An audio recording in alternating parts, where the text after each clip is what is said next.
মহারাষ্ট্রের উপমুখ্যমন্ত্রী একনাথ শিন্ডেকে সংবর্ধিত করে বিতর্কে জড়ালেন এনসিপি সুপ্রিমো শরদ পাওয়ার। রাজ্যে বিরোধী জোট মহারাষ্ট্র বিকাশ আঘাড়ির শরিক শরদের আচরণে ক্ষুব্ধ উদ্ধব ঠাকরে। বর্ষিয়ান নেতার মুখে শিন্ডের প্রশংসায় বিড়ম্বনায় রাজ্যের বিরোধীরা। বিধানসভা ভোটে ভরাডুবির পর থেকেই বিজেপি নেতৃত্বাধীন মহাজোটের সাফল্যের নেপথ্যে আরএসএস এর ভূমিকার প্রশংসা করেছিলেন শরদ পাওয়ার।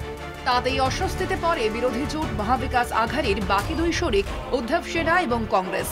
তার রেশ কাটতে না কাটতেই মঙ্গলবার দিল্লিতে আয়োজিত মহারাষ্ট্র সাহিত্য সম্মেলনের অনুষ্ঠানে উপমুখ্যমন্ত্রী একনাথ শিন্ডেকে সংবর্ধনা দিতে হাজির হন শরদ পাওয়ার। শিন্ডে সেনার সুপ্রিমোর প্রশংসাও করেন পাওয়ার। 2022 সালে কেন্দ্রীয় স্বরাষ্ট্রমন্ত্রী অমিত শাহের মদতে শিন্ডের নেতৃত্বে শিবসেনায় ভাঙন ধরানোয় উদ্ধবের এনডিএ সরকারের পতন হয়েছিল। সেই শিন্ডেকে বিরোধী জোটের অন্যতম নেতা শরদ পাওয়ারের প্রশংসায় প্রত্যাশিত কারণেই ক্ষুব্ধ হয়েছেন উদ্ধব ঠাকরে।